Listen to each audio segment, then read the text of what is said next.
Hello, everyone. My name is Chad Erickson. I'm the Vice President of Strategy at My Advice, and it is my pleasure to welcome you to our webinar today. I'm so excited to have everyone here, and in just a minute, I'll introduce our two guests. I'll be our moderator today. Hey, just so you're aware, we absolutely want this to have some interactive interaction today. So what we're going to do is as you'll see on the Zoom buttons below, we have the chat feature as well as the Q&A, and I'm going to moderate those. We're going to hold the questions. Like you could ask them at any time, and I'll be able to insert those to Michael and Justin. And so please feel free to ask those questions, and I'll tee those up. If it makes more sense, I'll hold them to the end. If it makes more sense, I'll insert it at any time. So we'll do that. We are recording today, so if for those that are here, you obviously get to see it live, which is great. For those that don't, we hope that you'll share this with your friends and colleagues, and we'll of course be sending this out to other registrants who maybe just couldn't make it at the last minute. But the content we're sharing today is extremely valuable. I'm going to talk about this. I had a little story this week that's so in line with this. It's actually kind of ironic and almost a sad sort of a tragic way, if you will. But it'll really kind of set the tone for us. But joining today are two esteemed guests. Let me start by introducing Justin Marty. Justin is the founding attorney at the Marty Law Group. And Justin, let me tell you something interesting. I'm going to let him tell a little bit more about him and his company here in a minute. But he comes from a very unique background. Not only is he a practicing attorney who really understands the ins and outs of maximizing the value of practice and selling it, before he was an attorney, he actually bought a dental practice at 25 years old. Do you know how unique that is to be able to buy a practice, run it, understand the inner workings of an office like that, and then bring that knowledge into a law profession? So Justin, that's awesome. I'm going to have you tell a little bit more about that in a minute. Also today, Michael Antozzi. Michael is our senior practice consultant. Michael not only is a dear friend, but he is one of our top presenters, and his wealth of knowledge on the marketing side is second to none. So being able to have these two gentlemen here with us today is phenomenal. But Justin, let me give you a couple minutes. Why don't you tell a little bit more about your background and kind of your approach to helping these practices, and Michael will give you the same opportunity right after that. Yeah, well, thank you all for having me, first of all. And Chad, I have to correct you. I think I was 26, but I appreciate sorry. the nod there to better days, youthful days. But yeah, so my background, I think, is definitely a little atypical from the legal space. I feel like I'm kind of I told you guys this. I feel like I'm the accidental attorney, like wasn't really ever on the plan or the radar. But I co-founded, I guess, a DSO. That the term wasn't part of my vernacular back in 2006, 7. But started with partnering with a dentist. All de novo locations, so started opening practices and in the Boston area and kind of grew out from there.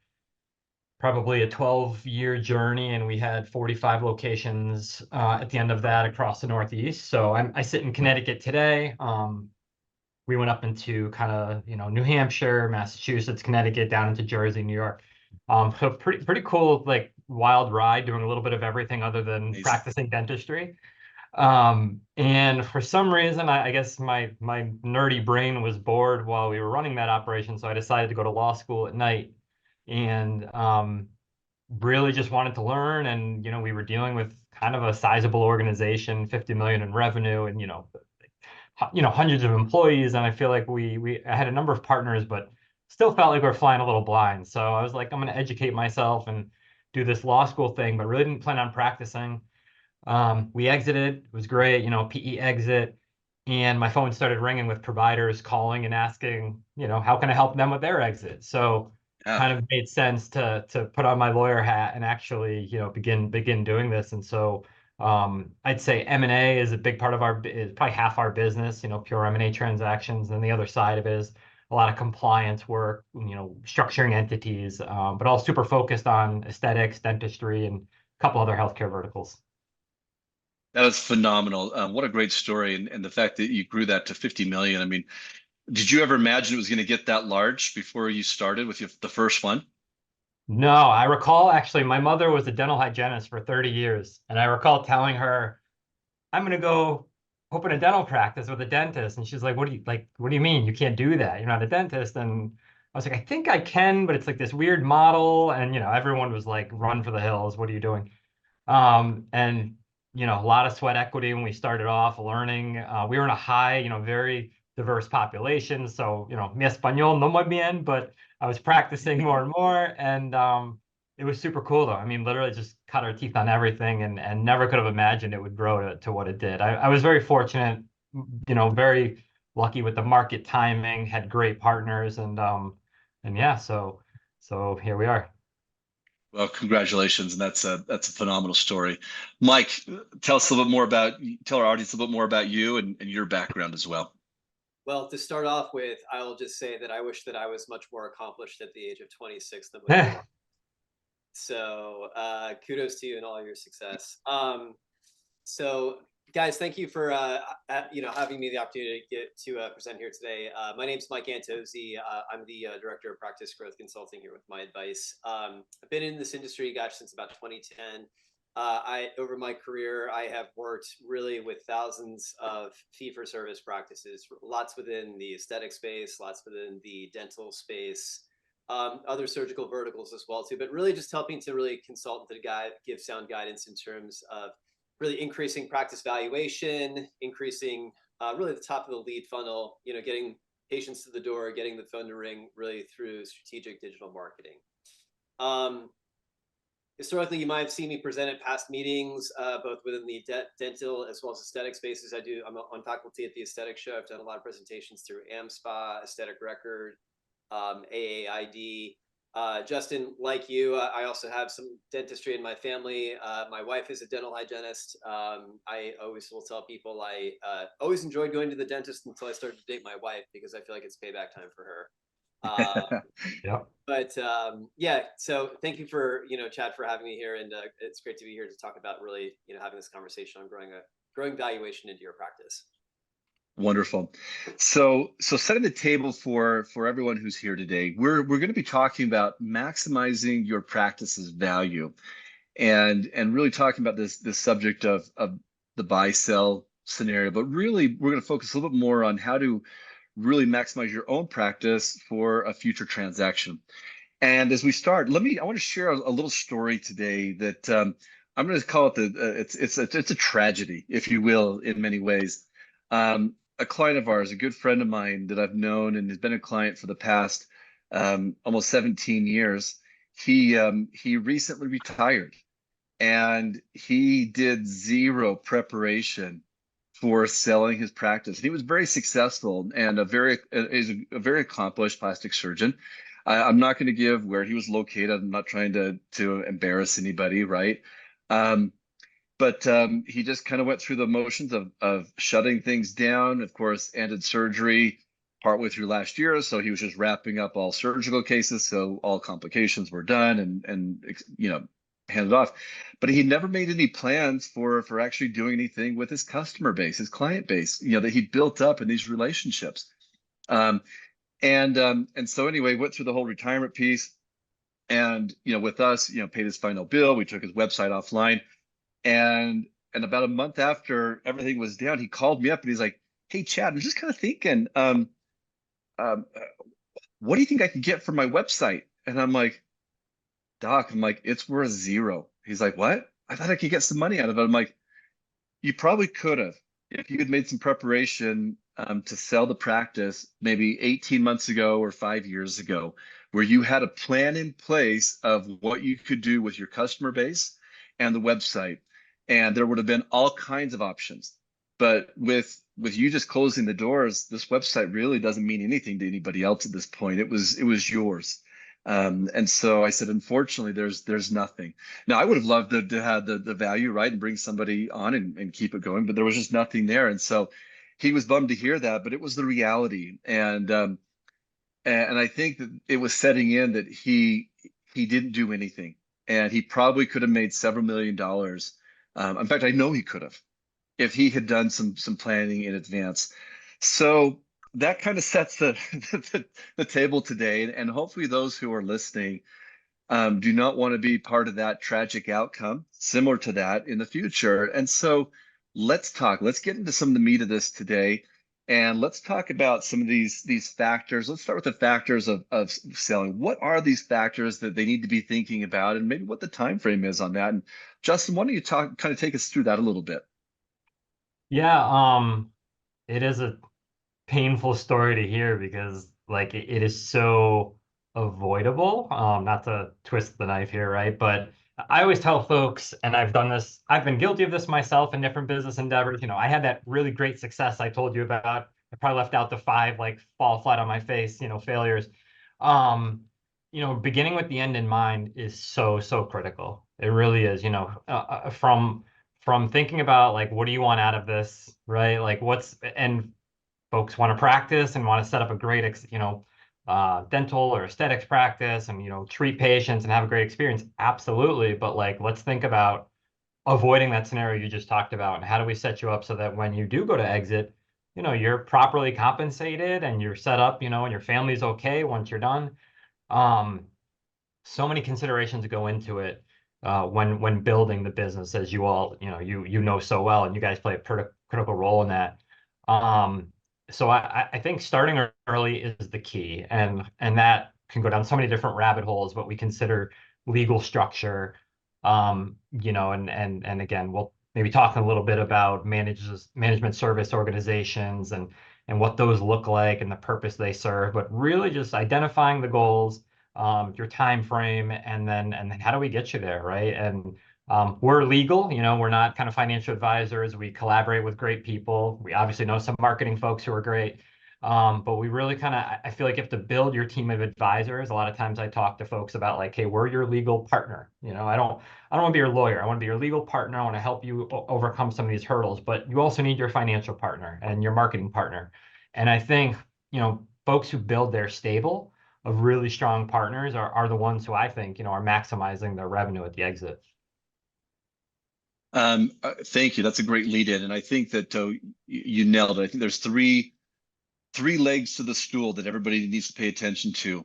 It's the legal, the marketing, and the finance. You need to have a strong footing on all three of those and understand, who the right partners are for those that are going to help make sure that your entity is set up properly, find the right finance partner, but also the right marketing partner that's going to maximize the value, because it's critical. We're going to get into some business terms here in a little bit of understanding multiples and revenue and EBITDA and some of these pieces that they may understand the surface, but those multiples are going to matter, and it matters what's coming in to the practice and how it's growing. So very, very important. Michael, what would you have told this doctor, the story I just shared? What would you have told that doctor if they'd come to you 2 years ago from a marketing perspective? Well, I think that first of all, the downfall of that story, and this is something that I see all the time, is just practice owners not capitalizing on the opportunities when they present themselves. And oftentimes they're not in the position to capitalize on that opportunity just because of what Justin had mentioned. Not having the right team of a stable of really workhorses that are in your corner that are going to put you into those positions. And those might feel like some costs, but it's something that we're always educating our practice owners on. These are Justin, Marty, my advice, Marty Law Firm, like we are partners into your growth. And Justin, I love how you had mentioned as well too, how like you're your legal partner, not necessarily like, your lawyer. Chad, to answer your question on that front though, so often it's about really looking at that exit plan and building a marketing strategy that's really going to get you up to there. And what I mean by that is really understanding a lot of your data points as well too. When a practice is really looking to get into a position of selling down the line, oftentimes we're preaching about what your KPIs are. What does your data say? Can you just at a click of a button, looking at a report and understanding how many leads came in from your website or from your digital strategy within the last 30-day period? Are you measuring what some of those growth rates are? Are you providing incentives to your staff to be able to help you to meet more measurable data or more measurable marketing output from your strategy?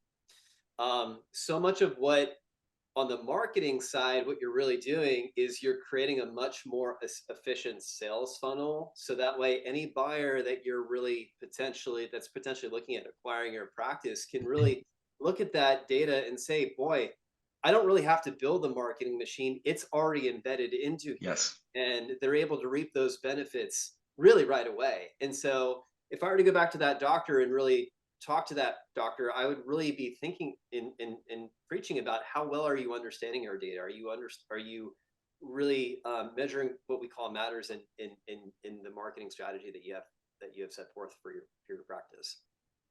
Mike, I love what you said. I think setting that marketing machine where anybody that would come in the future would be like, wow, this is running great. And it becomes a little bit of a plug and play scenario, right? Where it's like, this is awesome. And they can have confidence knowing that they can come in and the lead flow is going to be, be able to be maintained and substantial because they're going to look at those revenue numbers. They want to know, hey, if I took this over, is this sustainable? And they've got to evaluate that. So that's critical. Just want to come back to something you said earlier, and it was on a time frame. So I want to kind of a two-part question. You talked about how soon they should start making preparations, and second, what are the options look like, right? I've heard some of these different terms of is it sticking around? Is it a full earnout? So I think there's some different things, and maybe they're thinking they're only one option. But let's talk about some of those different options and maybe why they would choose one over another. It's such a great question. I mean, there's definitely more than one route that folks can take when they're looking to exit.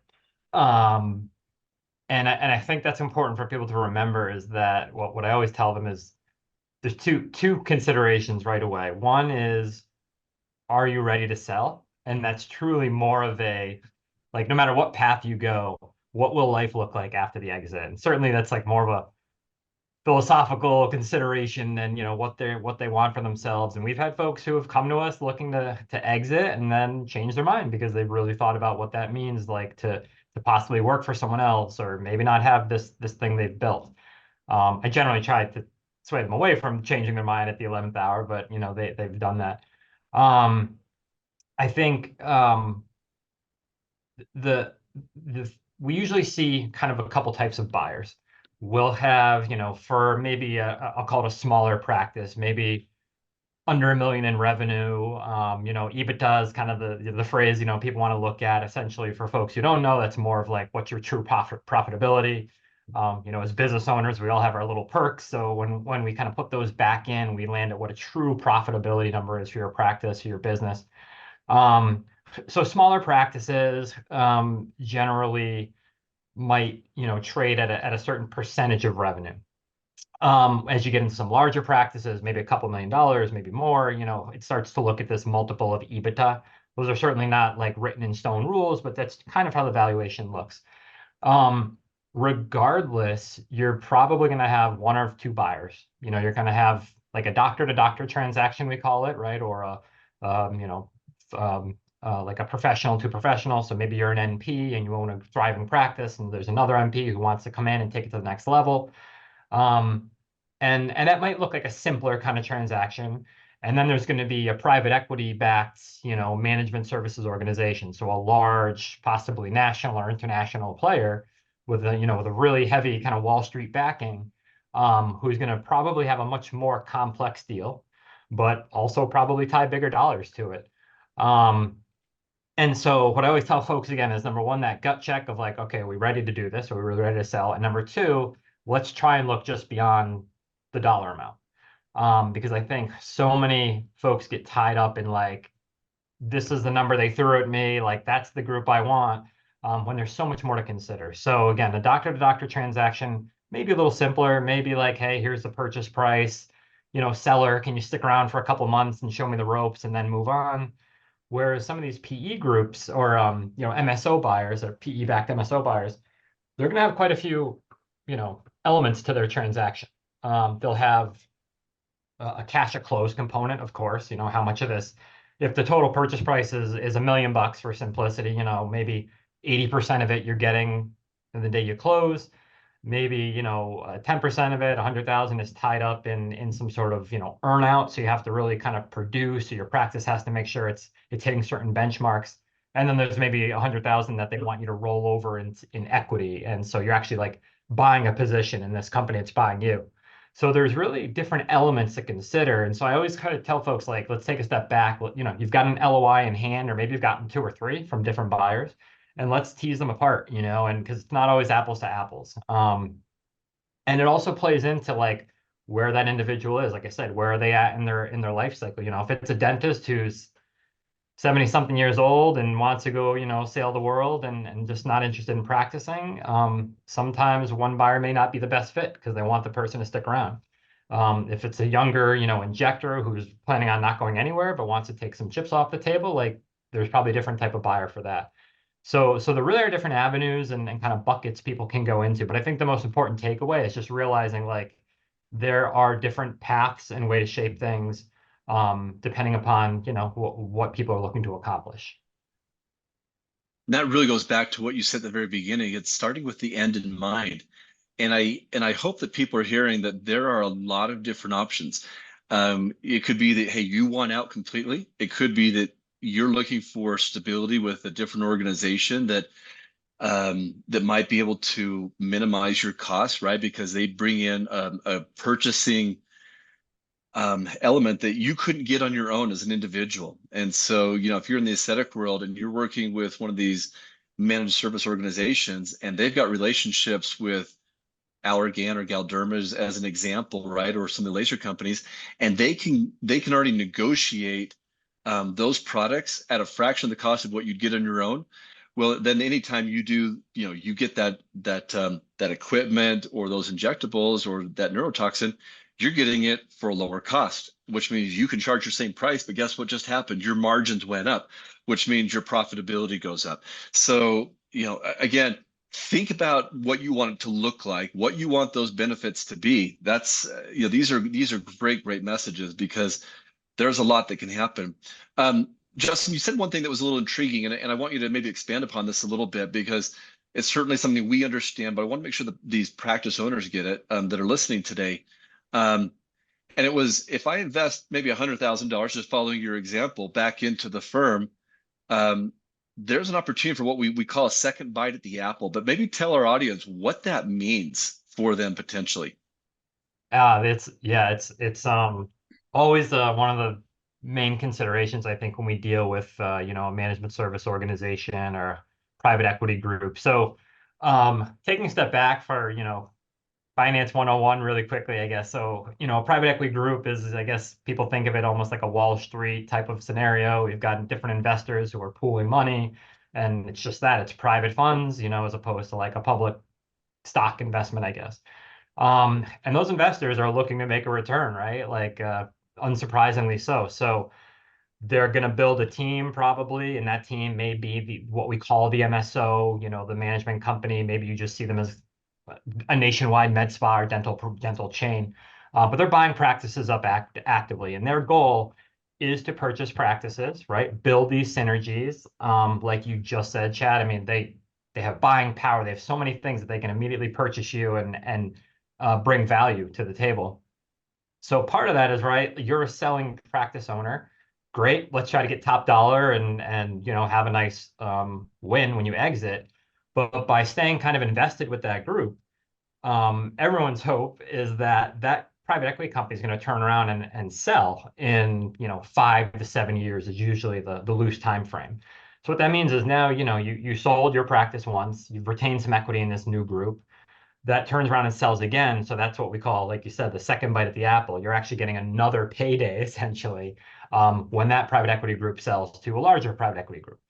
And that cycle can just continue, you know, hopefully if the market's right and the appetite is there, which certainly is in, you know, aesthetics and dentistry and some of these other verticals that we're in.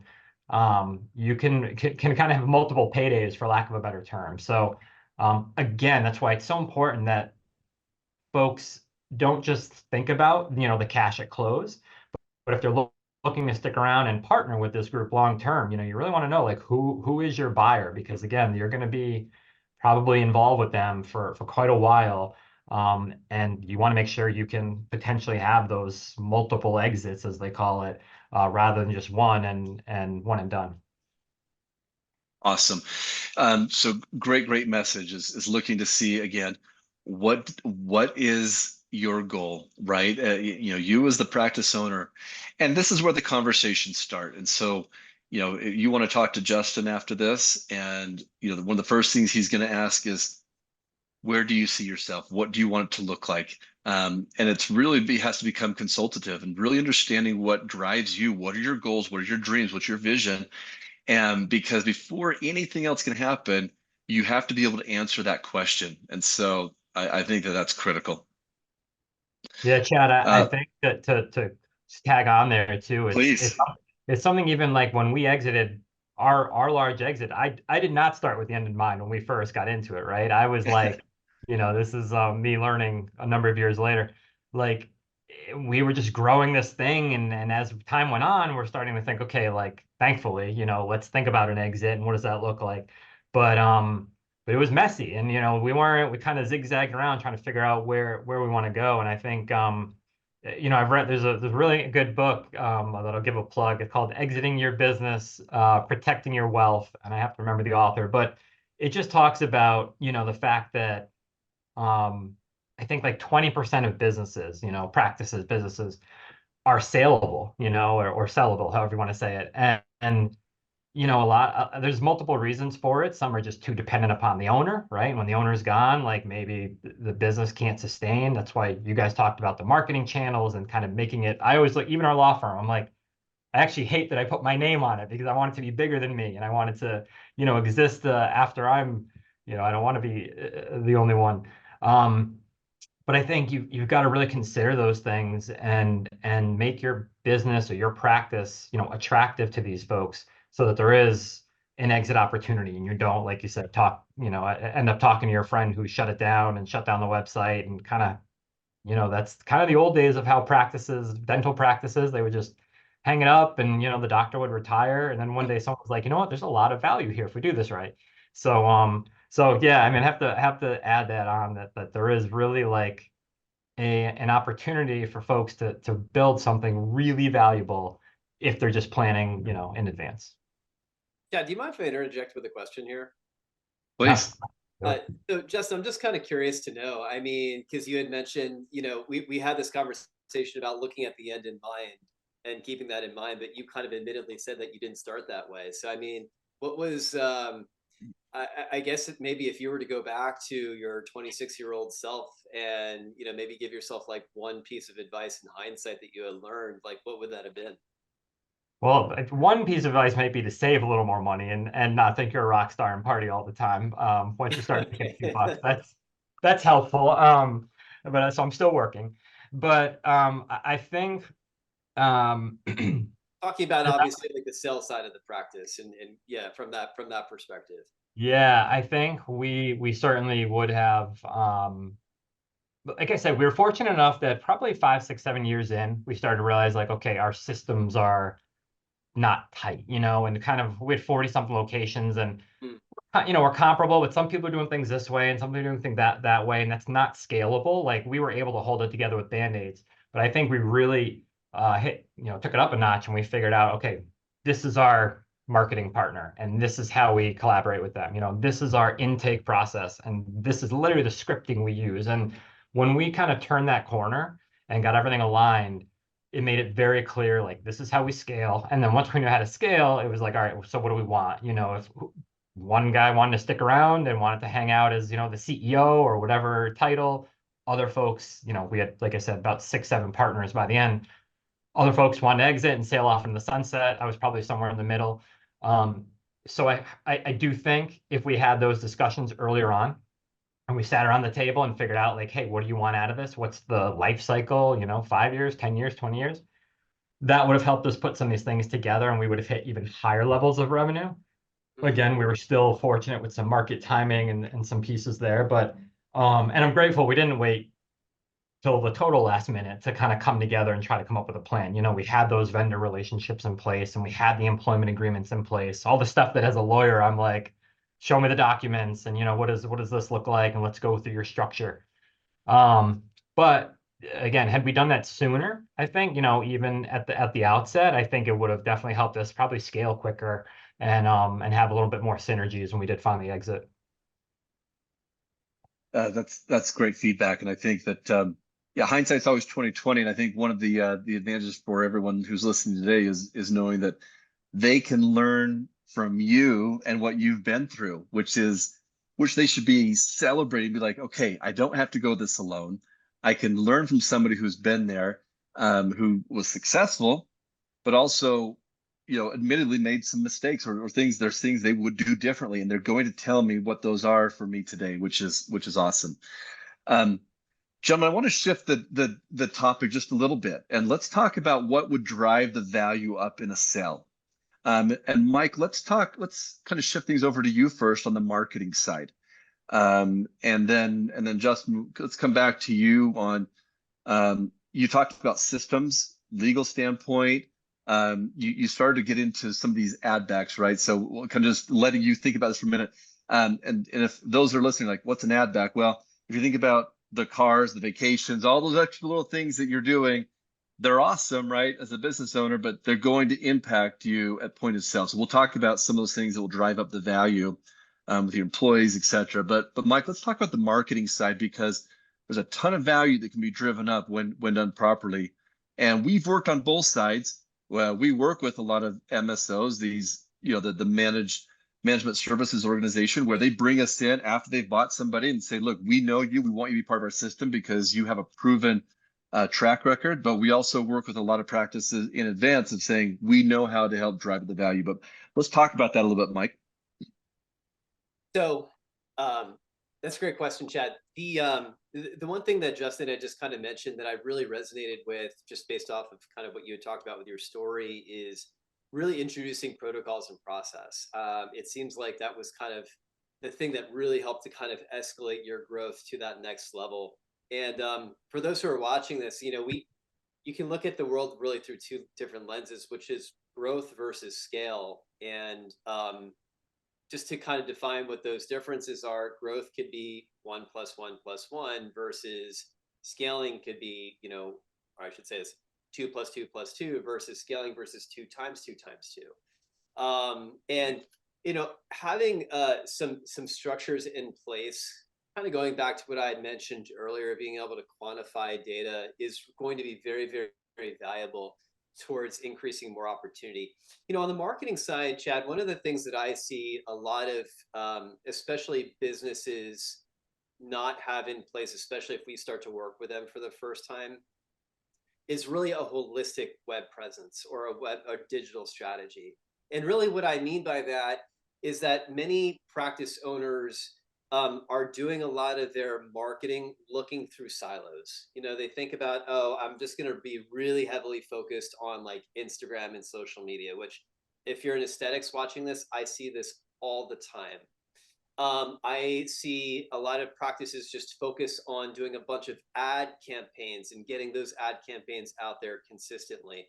And the reality is that when you're really looking to drive value and add more valuation into your practice, it's really about looking at your marketing strategy like a stock portfolio. If I were to tell you, hey, give me all of your life savings, but I'm just going to invest it into this one stock, you would probably be like, whoa, there's no way that you're going to do that. That's an incredibly risky move.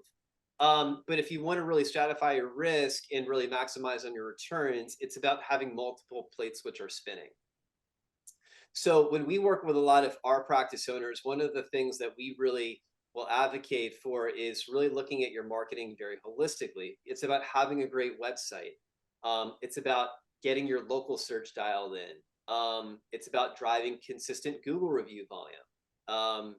Talking about adding value to the practice, generally speaking, when we look at practice owners and you look at what are the costs to acquire a patient versus what are the costs to retain a patient, generally speaking, acquisition costs are about 5 to 9 times higher than it is to actually retain a patient, right? So that can be a really, really expensive endeavor. So all the more critical is to also make sure that you have efficiency with how your marketing dollars are being spent.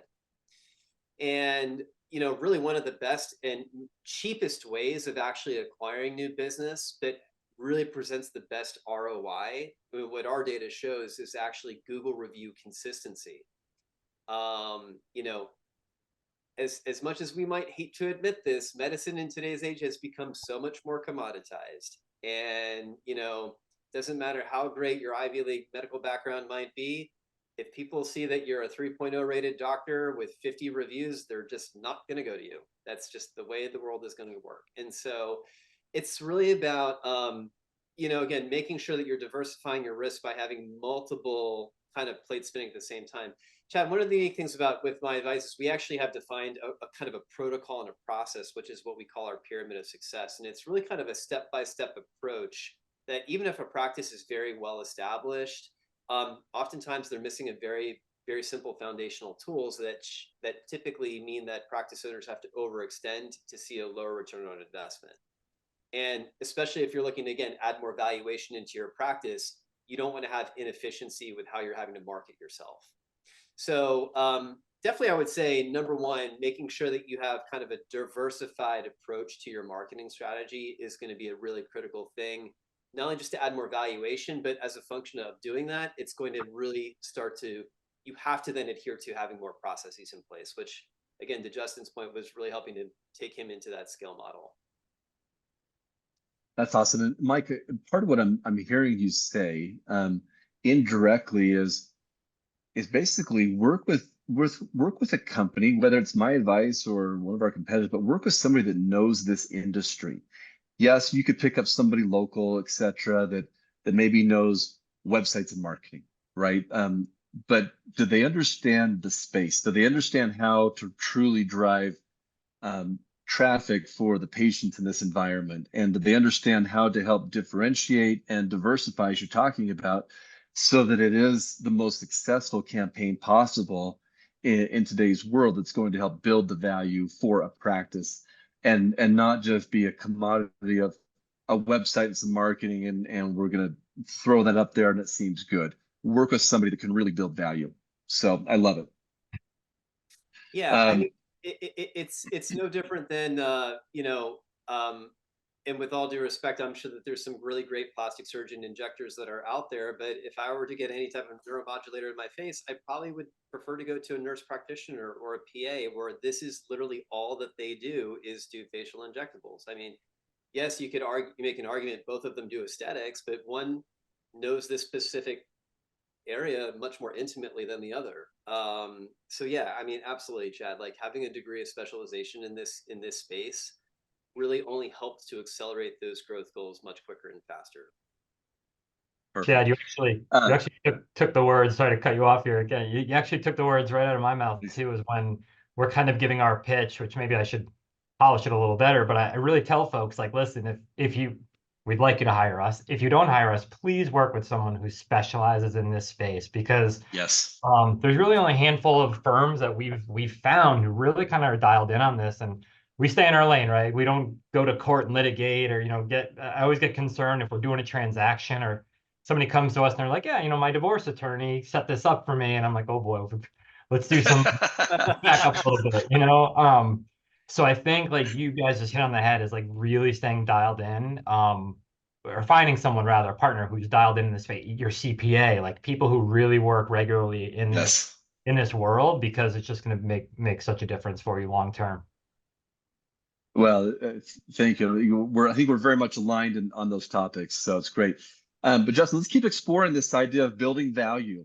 Some things that you see that they should be doing, some of the pitfalls. I know one that comes up is a lot of these practice, owners are thinking right now, I have somebody on my team that I probably should have fired a long time ago. It could be a personnel thing, right? But let's talk about a little bit more of employees, systems, contracts, et cetera, things that get a little sticky along the way, but it can also, if they're done right, build a lot of value. Yeah, no surprise, the lawyers, we focus on the contracts pretty heavily. And I would say, as important it is to make sure you don't have the wrong people on the team, you really want to make sure you kind of lock in and I don't mean that in the wrong sense, but just really tie in those folks long term who are critical to your organization. We have a couple deals right now, pretty large med spa transactions in different states. Like similarly, I won't name the states, but we could say, very diverse states. One's kind of down south, one's out west. And a lot of the deal is contingent upon hanging on to a couple of these really very popular, successful injectors. And so the employment agreements that are in place, or the payment arrangements, it's a couple of them are both a little bit too loose, I think, for what the buyer group would like, the MSO purchaser. So having these contracts in place and making sure, of course, it's got to be a win for everybody. It's got to be a win for the employee that they want to stick around and they feel they have a voice and the autonomy that they want. But really having those things in place, because when you do go tell your staff, right, you're going to sell this thing. I mean, there is a huge flight risk for a lot of people. They freak out that, they're going to lose their job, so I'm going to get ahead of it and I'm going to start interviewing, or you know what, maybe this is my time to go start my own thing. There's so many ways to craft it. I mean, at our group, we started issuing doctors some percentage, some equity investment, so that they were like, listen, I own part of this practice. It's my baby, and we're all kind of rowing in the same direction. So those were agreements that we could, excuse me, that we could put in place. And I think those are really key things to think about. Your vendor agreements. Now, granted, a strong MSO buyer might come in and say, that's fine, you're using so and so for marketing. I'm going to hook up with my advice and they're going to take us to the next level. But still, having those agreements in place, documented stuff, and kind of cliche or obvious, but just having a nice, financial house in order, having these things well kind of documented and presented well. If somebody works with a broker, that's usually the role of the broker, right? We're not brokers, we're purely on the legal side, but a broker will hopefully kind of bundle you up and make you look attractive to a buyer. If you're not working with a broker, like you really want to work through all these different things and put the SOPs that Michael talked about in place, so that you do look like a well-oiled machine, and it's not really, again, it's not just you and they're only buying you. So what happens when you're gone? Yeah. Yeah. And on that front, you kind of alluded to this earlier with your own practice being Marty Law Group, but Michael, if you were to tell a practice owner, dentist, med spa, plastic surgeon, how to set up their practice, would you advise them, or how would you advise them in regards to the naming of their website and their entity? Yeah. Well, Justin, I hate to say this because I know what you just said about Marty Law Firm. Generally speaking, if I were to advise on that front, Chad, I would always say to try to make it as unspecific as possible. Not around, Dr. Brown or Dr. Johnson or whomever that might be, but kind of coming up with a creative, unbranded name that becomes much more scalable. Because again, if a new practice is coming in to potentially acquire or buy a practice, and I might be Dr. Antozzi, but then I'm having to buy this from Dr. Marty. I'm thinking about, well, gosh, Dr. Marty is no longer there. How I need to kind of reformulate and Right. restructure some things. And so, Yep. again, kind of removing any of that friction as you're kind of in the initial planning stages of the business, I would say would be very critical. Chad, another thing though too that I kind of see a bit of a transition point in the market, and it wasn't necessarily always this case, but so many more practice owners are now thinking about, again, divorcing from that growth mindset to that scale mindset. And one of the things that was always quite helpful, at least for that growth practice, is having some type of geographic specificity within their name. Dentistry of Chadsville, or aesthetics of Chadsville, what have you. Well, gosh, I mean, if you're going to be opening up another location, say in Philadelphia or in Concord or whatever that might be, now all of a sudden that name becomes a little bit harder to scale.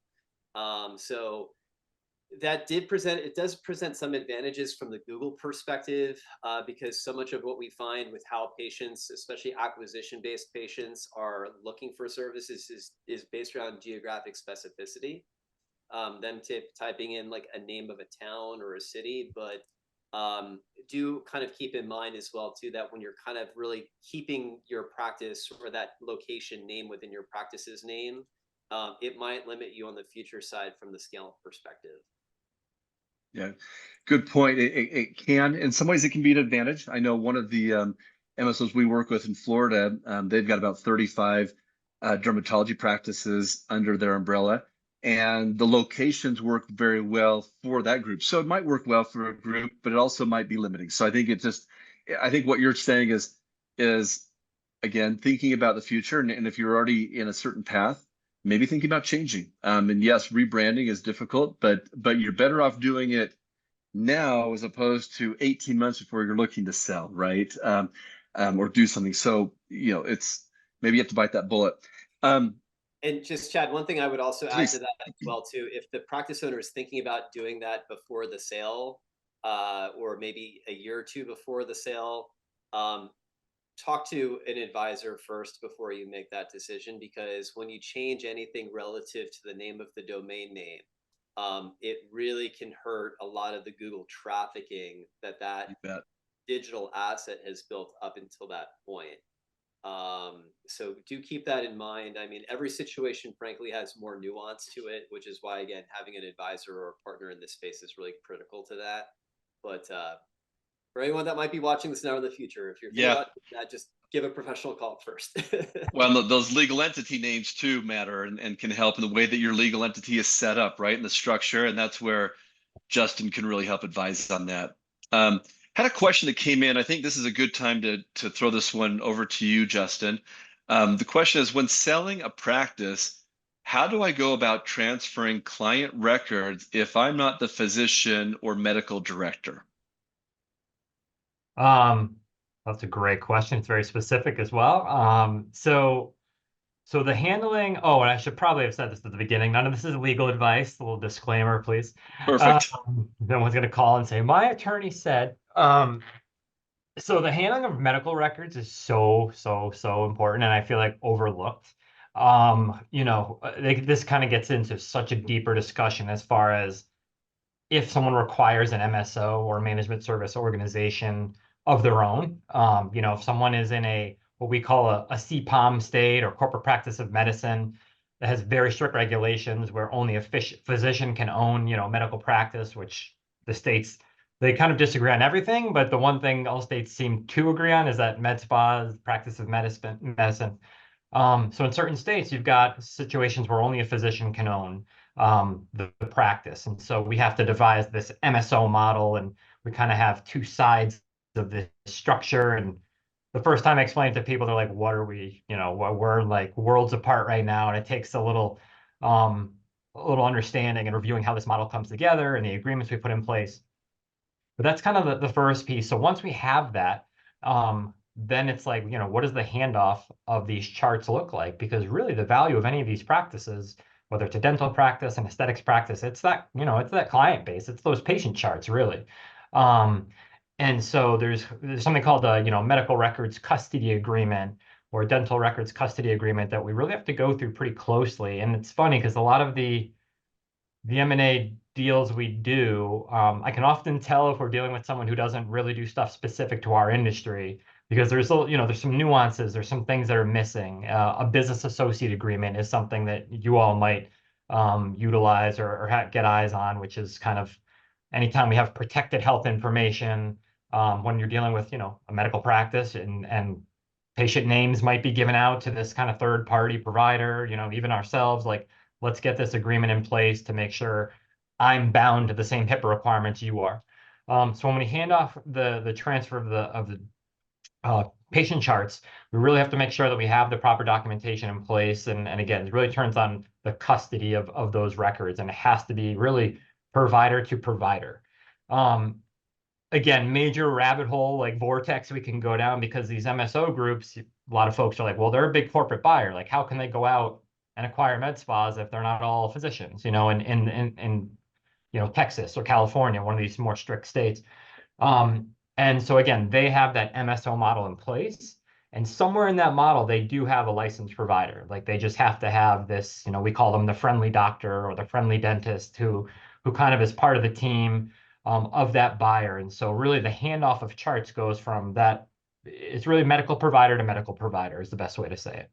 And so again, as transactional lawyers, we have way too many contracts in place that we need to put, but it's all at the end of the day about protecting this whole thing that somebody's, spent their life building. Thank you. And yes, we could get into the weeds. It was a great question and very nuanced and hopefully that helps. But yeah, there's a lot that goes into it. It's definitely something you don't want to do on your own to make sure that those are taken care of, because the liability and penalties on those is astronomical. So yeah. Speaking of things that can kill a deal, let's kind of finish with this. So for our last few minutes, boy, it feels like, and we've done a lot of acquisitions on our end of competitors and different groups. And it's, early on, it feels like, oh, this is going to go so smooth, no problems.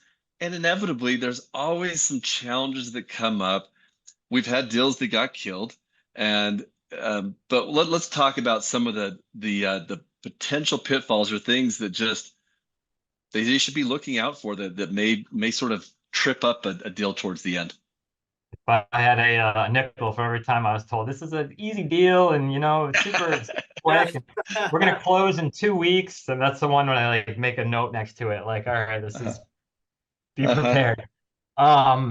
And yeah, so deal killers are very real, sadly, and I think I mentioned earlier, right? We've had times where a provider was selling, and at the 11th hour, they just got cold feet, weren't ready to exit. And I think that's fine. It's well, it's not fine generally, but if we've put in a lot of time, but it's a personal decision. I get it. The things we really, are painful to see are kind of the scenario you gave at the beginning. The doctor just didn't prepare. And that can look a number of different ways, just messy financials, right? We know some great, I think we have some mutual colleagues who are like fractional CFO whizzes. And like, those are the folks I want you working with every month to make sure your numbers are tight. High turnover, right? A lack of stability when that buyer is looking at your practice and they see there's a new face in here every month, they're going to get a little nervous and at a minimum, they might bring your valuation down, right? They wanted to pay this initially as they did some diligence. Now we're looking more in this level, which, doesn't feel good. I have to say one of the top deal killers we see, sadly, no offense to the landlords out there, are tricky landlords. And I think it's an interesting element to the deal, right? Because you've got a willing buyer and a willing seller. And they kind of come, if they're leasing the space, of course. If they own it, it's different. But, they're ready to come to the table, ready to do a deal. They tell the landlord, hey, this is a transaction we're ready to finalize. Occasionally, more often than we'd like, we kind of run into the opportunistic landlord who's thinking, wow, like, this mega company is going to come in and buy these guys. They both kind of need me because if I have this space that they want, and they'll try to just renegotiate some crazy lease, right at the 11th hour of the transaction. The rents might look drastically different. The square footage suddenly changes. So that is I've yet to figure out the magic, the silver bullet to totally solve that. It's a lot of finesse in dealing with the landlords. But sadly, we have seen some deals where I think the approach to the landlord might have not been as smooth as we wanted. And it was kind of like, hey, we're closing this deal tomorrow. I understand I need a lease assignment. Thanks. And the landlord's like, what are you talking about? So I think those are some of the elements, the lack of kind of stability in just the operation itself, the financials, and then that inevitably, making sure we incorporate the landlord and that landlord sees this is actually a win for you as well. Like there's a bigger or better buyer, however we want to position it, coming in to take this thing to the next level. You have a strong tenant, and kind of telling the right story to that landlord. So let me recap a few things that you have said today that I think are imperative. One, do you know all of your contracts? Do you know where they are? Are they well organized? Is it easy to find? Do you have some odd things out there? If you promised a certain percentage of your business to, sister-in-law, brother-in-law, somebody, just weird things that are out there. Make sure everything's documented, it's written, it's organized. Financials. Do you have good, consistent financials? Do you have a good accountant that understands this space? Fractional CFOs, somebody, that is going to be able to make sure that whether it's QuickBooks or something like that is done properly. I'm following, normal GAAP accounting procedures, that the well accepted, the only accepted, really methodology. You know, do you have weird expenses? Are you really, hammering those home? Are you looking at your other systems and things, what other liabilities do you have out there? So be thinking about all those pieces. And at the end of the day, start with the end in mind. And then Michael, you've talked about some really, really important things. What does the name look like? What should it look like? Are you, do you have differentiation in your marketing channels to really bring in a consistent number of people? Is it turnkey? Have you created different value from your competition down the road to really say, this is who we are, this is why we're different, and this is why we stand out? These are incredible pieces. Give each of you another 30 seconds, maybe kind of summarize or wrap up a few things. We're right at the end of our time, but Michael, then Justin. Cool. Well, Justin, I want to say thank you for the opportunity to present here with you today, and just talk about some different concepts from industry professionals on how we serve our clients, and really helping to add value, especially as you're looking to potentially grow, scale, or exit, whatever that might be. Guys, I'll just simply say as well too, I mean, if you're in this position where you know that your marketing strategy is suffering, if it's not really adding the lead flow, the revenue growth that that it's capable of, would love to be able to obviously open up a conversation and talk to you guys a little bit more on that front. Feel free to go to myadvice.com. You can learn a little bit more about our organization. If you would like to get in touch with me specifically, just give me a follow on Instagram. My handle is @michael.myadvice. You can book a meeting with me through there. But yeah, would love to obviously talk a little bit more about, as you're looking to obviously scale and to grow, how your digital strategy really placates into that. Perfect. Yeah, well, first of all, again, like Michael said, thank you both for having me on and listening to me drone on about legal stuff, which is everyone's favorite. Shameless plug, I guess. So we are, like I said, a very aesthetics/dental/ couple other healthcare vertical specific firm. And this is what we do all day, every day. We have attorneys on our team who are researching these ever-changing regulations as they truly evolve with, IV hydration and different procedures, weight loss procedures that are totally changing every day. So we've dialed it down. I mean, we're literally we're across the country at this point. We've got some attorneys out west, down south. I kind of sit up in the Northeast, and so we've made this our area of specialty, and we offer some, I think, unique, pricing options. We have a flat fee model. We've also been ramping up a membership program, which has been kind of cool for a law firm, and we're actually rolling out, kind of a whole curriculum that's going to be available pretty soon. Really, just want to think about how can we truly not just think like kind of a robotic lawyer looking at paperwork, but how can we really help you grow your business and be that legal partner, and protect you along the way. So linking up with folks like you all has been just invaluable, and some of the other folks we've worked with in the industry. So yeah, I really appreciate it. I can be, we're at Marti Law Group, just spelled out MARTI lawgroup.com. I am Justin at Marti Law Group, and people are welcome. Give us a shout. We're also on Instagram. Of course, I botched the name when I did it, so it's @ Marti Law Group. I'll have to have you, my advice folks, help me fix that one day. But please give us a shout, and we'd love to kind of poke holes in the business and see how we can get max value for you. Wonderful. Thanks to both of you, and thank you to all who've joined today to watch or listen wherever you are. And we look forward to continue to bring valuable content like this to you. We care about you. We want to see you succeed, and hope that you've enjoyed listening to Justin and Michael share many of the insights they have. And they're here to help you. So if you've got additional questions or you'd like to get an evaluation, please reach out to them. But we thank you. We look forward to 2024 being an incredible year for everybody. And until the next time, we wish you all the best. Take care. Bye-bye.